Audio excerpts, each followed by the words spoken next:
Okay, with some excitement and some long time waiting, I'm finally installing my ViAir 2 onboard constant air system. So this is not an instructional video, just letting you guys know how I did it. There's multiple ways to get around it. But anyway, without further ado, let's go.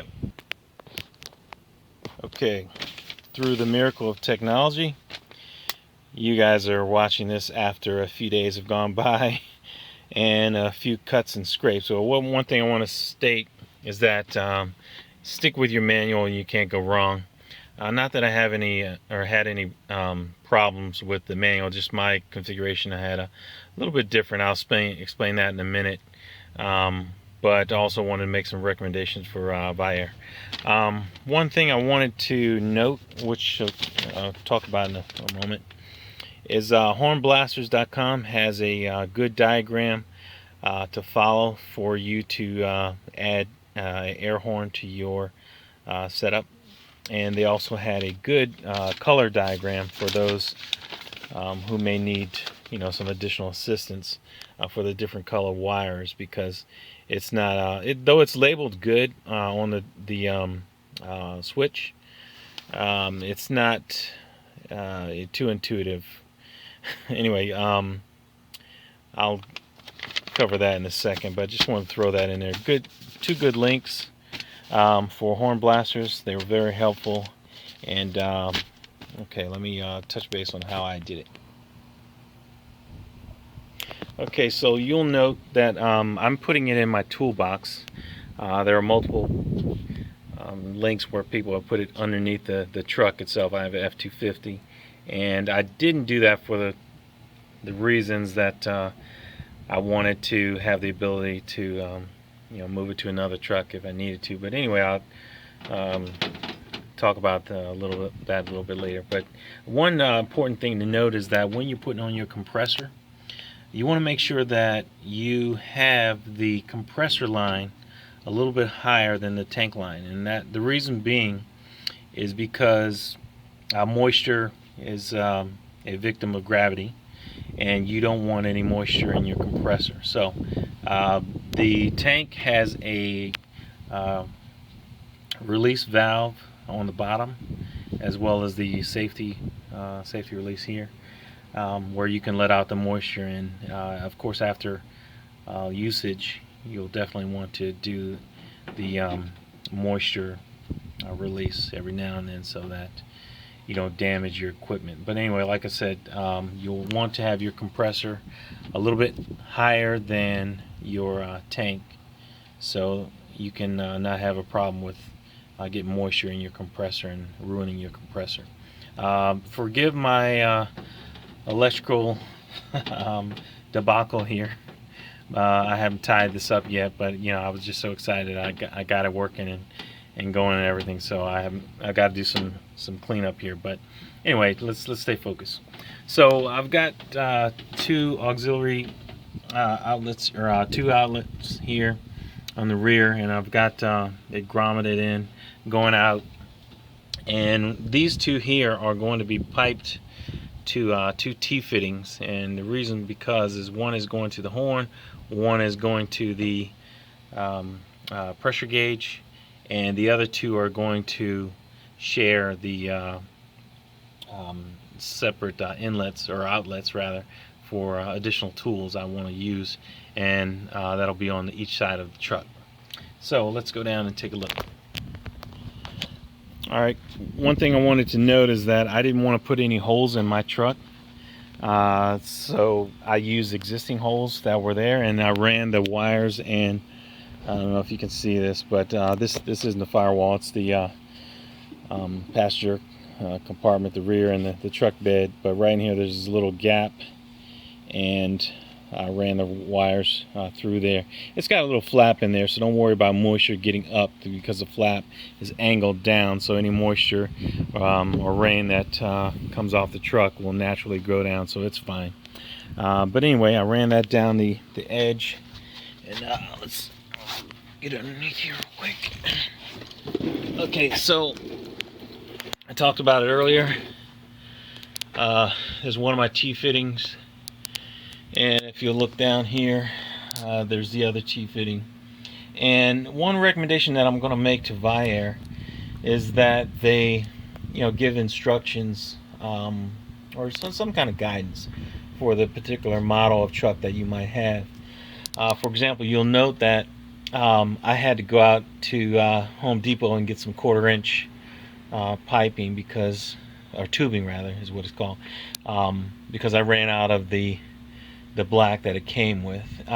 Just not too much. I was going to be short by a few feet, so I just went ahead and elected to put this additional tubing on. It was inexpensive. It was like $5 for like 25 foot or something like that. So don't be worried about that. Again, forgive the housekeeping. I've got to do some cleanup, and of course that is the train horn that I have connected, which doesn't come with the system. It was separate. So for those text messengers out there that I run across that are driving, texting, I'll let them know that they are thought of, and that's not something that they should be doing. So anyway, yeah, so let's get up on the top and see. Alright, so here's one of the connectors I was talking about, and I ran it through the F250 has some holes already there, 1/2-inch holes. So if you have to enlarge it, just before you put your connection on, put some paint on there so you can make sure you avoid any rust. But like I said, I was trying to engineer mine so that I would not have to put any holes in my vehicle, and I can use what's already there. So that's one connector there. Let's go take a look and see how she operates. Okay, so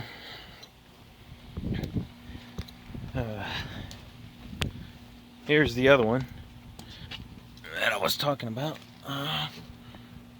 right here. There we go. Okay, yeah, there's the other one, and you can see that's sharing the other T-fitting. That's on the other side. But what I wanted to point out is that on the F250, you've got your upfitter switches that are located. You've got the wires coming out of the firewall, but a little bit up and to the left. The upfitter switches, the wiring for those upfitter switches are over here on the left. So what I wanted to do was combine my upfitter switches and use those instead of the buttons. So I elected not to use this on and off switch, so that's disconnected. I'm using my upfitters totally. So let's see here. So you'll probably hear it kick on, but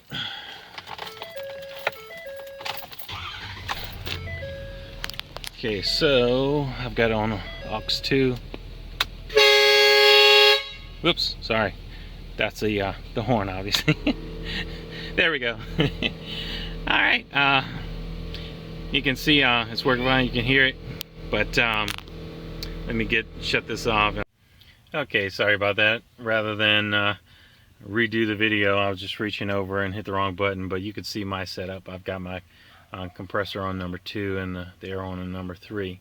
And it's one important thing to note is that aux 2 and aux 1 are your high amps, and aux 3 and 4 are your lower amps. So that's just the way Ford has it set up. Other thing I want to mention is that on the upfitter switches, which I opted to use instead of the switches that comes with the ViAir product, you'll note that when you remove the panel that's just below the steering column, you can see a bunch of wires back there, but you've got some wires coming out of firewall, which a whole bunch of them, but slightly to the left and a little bit up, you've got your 4 upfitter switch wires. And right now you can see I'm tied into 2 of them. But one thing I wanted to point out, which gave me a little bit of a headache, and that's the fact that I was trying to get past Ford's safety plastic here, and I had my setup correctly. but I didn't have the connections made properly. I needed to move the connector a little bit past the safety switch, or safety plastic, excuse me, to get the good connectivity with the wires. And after I figured that out, everything worked like a charm. And one thing I wanted to note is that if you don't have one thing to invest in is a good multimeter. I got one by Klein to test your continuity or connectivity. Very good product. Last thing I wanted to note is that again, follow your installation guide by ViAir, and you can't go wrong. But if you're like me and like other truck owners out there, the standard horn that a truck comes with just does not cut it, and it's not loud enough. So if you go outside the box, I would not connect anything directly to the battery, as some installation manuals will state to do. You don't want to do that. You want to control everything by your switches, be it their switches that it comes with the product, or your upfitter switches. And the reason being, you don't want to come out and all of a sudden you have a dead battery, because it's constantly on, or the compressor, will kick on once the pressure is kind of low. So that's kind of self-explanatory. But like I said, ViAir has good product. I enjoy it, even though I've only had it, a day now. I've hooked up a couple things to it already, and just to test it out. So good product. Highly recommend it.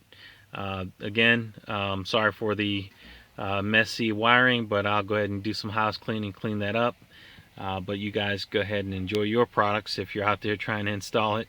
And I'll put some links on the website to the wiring diagrams that I found by Horn Blaster, and also by ViAir, and also the link to the other gentleman who helped me out. Again, this is not an instructional video, it's just how I did it and some pitfalls that you can avoid. So I hope you guys enjoyed it, and we'll see you on the next one. Thanks.